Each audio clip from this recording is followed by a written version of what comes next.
Hey, I'm Rob for JestaThaRogue.com, and this is a quick pundown of Funkoverse that I played at Essen 2019. This is a game for 2 to 4 players and plays in about 60 minutes. And the theme of this game is that the Funkoverse, the universe where all these Funko figures live, has exploded and they've all come together, so you can have Batman and Harry Potter and the Golden Girls and Rick and Morty and I think Back to the Future is the next one or something. They've all come together, they're all fighting each other, and there's loads of different things you can do. And the way you win depends on the type of game you play. There's lots of different games you play. We played a reduced demo here, so we played first to 6 crystals, or until 15 minutes is up, which is how demos should be. We didn't play with all of the rules, we played a very basic version of the game though. And so you can see here we played 4-player. I was Harley Quinn, I was paired with someone who was playing the Joker, and we were against Batman and Batgirl. And on your turn you have 2 action points on certain things you can do. You can move 2 spaces for 1 action point. You can pick something up for 1 action point. In this case we had 4 locations on the board where there were crystals, so that's one way we could get crystals, by picking them up. Another one is you can fight. Well, I think it's called a challenge. What you do there, this is all done with dice, and you choose one of your attacks. You've got several different attacks on your character card. They have a different token which goes on this board. This board is like a timer. So when you pick up a crystal, they're marked A, B, C and D, they'll go on this timer, and each round that'll tick down. And when it comes off the board at the bottom, then you're going to put those crystals back on the board. And that's the same for these special abilities. You use those abilities, you put your marker on this board, and it's sort of a cooldown period before you can use that ability again.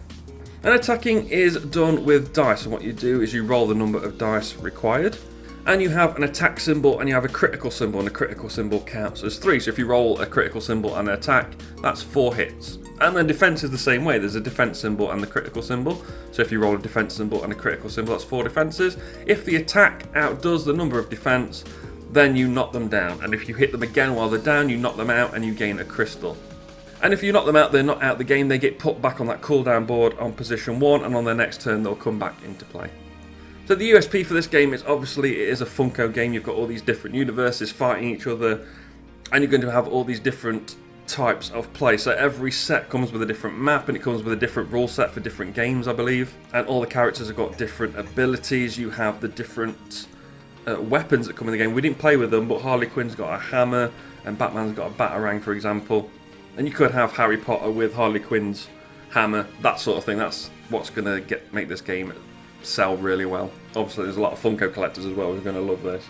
As for similar games, it reminded me a bit of Crossmaster Arena, because that again has sort of arena combat with really cute figures, and it's very simple rules but a quite strategic game. The best team is going to win, or the best player is going to win, and even though it is dice rolls, you should still be able to win if you're the better player.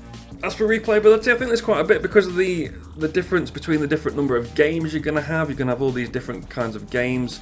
Like there's capture the flag, there's like deathmatch, there's all different kind of things that you can play, and each game you get is going to give you more. You can try using different characters, you can try different things with all the special abilities. So I think there's plenty of replayability. Components and artwork are obviously phenomenal. The artwork on the board is great, all the bits are nice, the dice are nice. The crystals didn't have to be nice plastic crystals, but they were very good.